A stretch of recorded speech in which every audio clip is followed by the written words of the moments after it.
Buenos días a todos nuevamente. Grabamos la homilía y después la subimos. Después de escuchar esto deberíamos irnos a casa.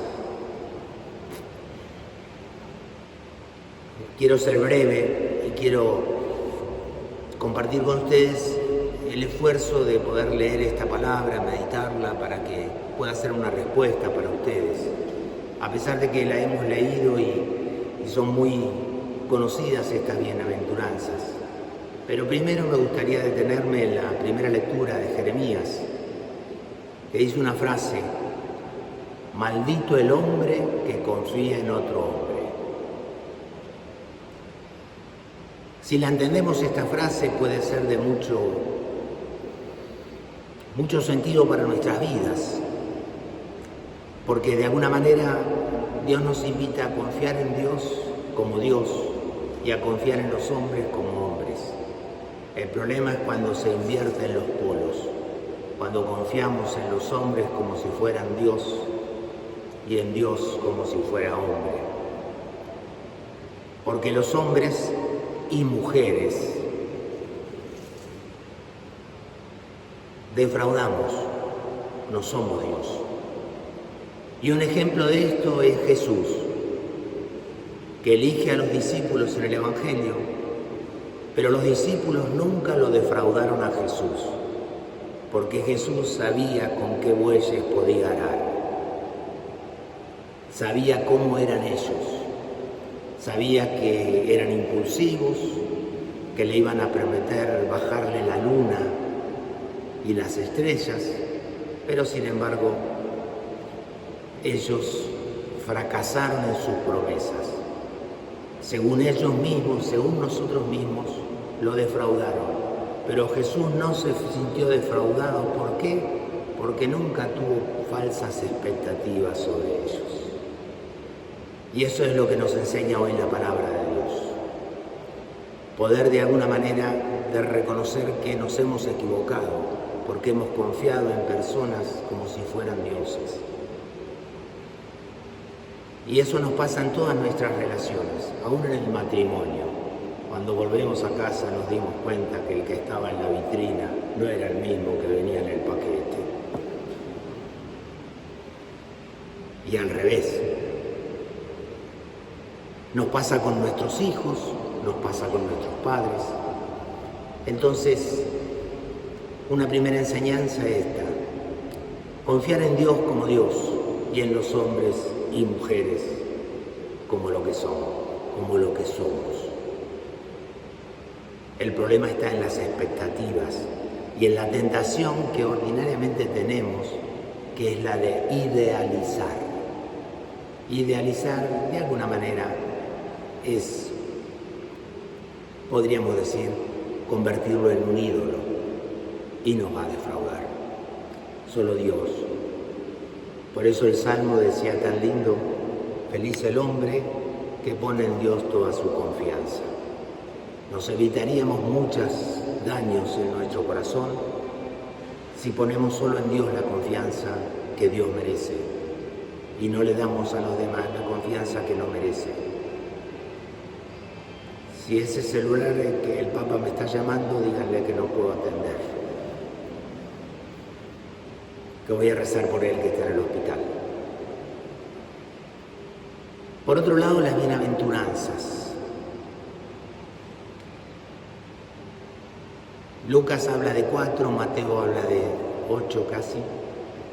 Lucas habla en la llanura, Mateo habla en el monte, el sermón del monte, en el llano de la vida, donde está la gente, donde te toca vivir.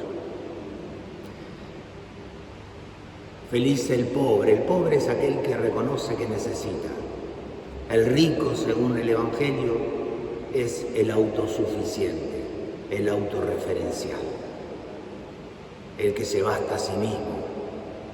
El hombre, maldito el hombre que confía en otro hombre, tal vez demasiado en sí mismo. Por eso Dios nos invita a confiar en Él. Y solo podemos entender las bienaventuranzas desde esta perspectiva que es la tuya y es la mía. Y es la mirada de un Dios que nos ve a todos como a hijos. Por eso Jesús dice que levantó sus miradas sobre sus discípulos. Dios no tiene departamento de recursos humanos. Dios no tiene archivo de expedientes, porque un padre no tiene eso. Un padre tiene hijos e hijas. Y es así como nos mira Dios. Por eso, si miramos como Dios mira, como Jesús mira, porque Jesús tiene la mirada de Dios Padre y tiene el sentimiento de hermano, entonces cualquier desconocido que nosotros llamamos desconocido, para Dios es su hijo, para Jesús es su hermano. Y Él nos invita a mirar de esa manera. Y la mayor tristeza de un padre y de una madre es cuando sus hijos no se ayudan entre sí. Y la mayor alegría para un padre o una madre es cuando los hijos posan su mirada sobre el más débil, el más necesitado.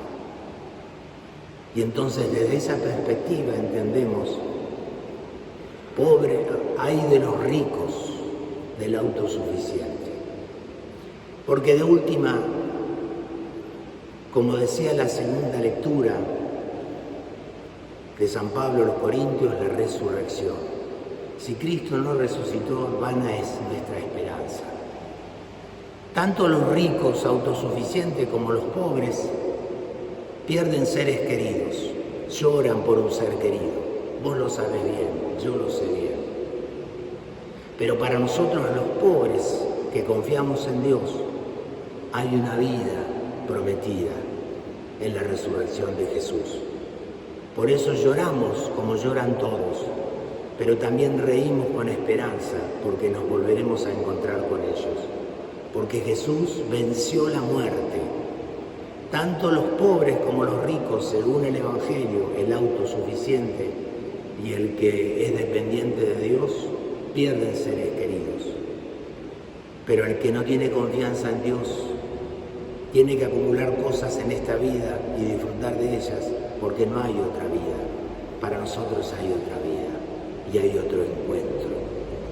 Y esto que hoy vemos acá, que algunos nos conocemos y otros no, esto es un anuncio de lo que va a pasar en el cielo. Nos volveremos a encontrar. Y Jesús habla de la persecución. Y no voy a hablar, yo quiero pensar en esto, no solo la persecución por aquellos que no son cristianos. Quiero hablar de la persecución que existe dentro del cristianismo, cuando Jesús nos convoca a amar a todos, a no excluir a nadie, una iglesia para todos, donde todos estén incluidos. Y a nosotros nos encanta administrar el derecho de admisión. Nos encanta tener mirada para ver quién lo merece y quién no. Y esa no es mirada de padre, ni de madre, ni de hermano, ni de hermana. Que Dios nos regale esa mirada y sepamos que quien está sufriendo y necesita, yo lo puedo ayudar. ¿Por qué? Porque lo miro como hermano, porque Dios me mira como su hijo y nos mira como hermanos. Que desde ahí podamos entender que de alguna manera estamos llamados a ser felices. Hoy recé de forma muy especial el por mi culpa, por mi culpa, por mi gran culpa. A veces parece que nos llamamos a la culpa, cuando Dios nos llama a la alegría y a la felicidad.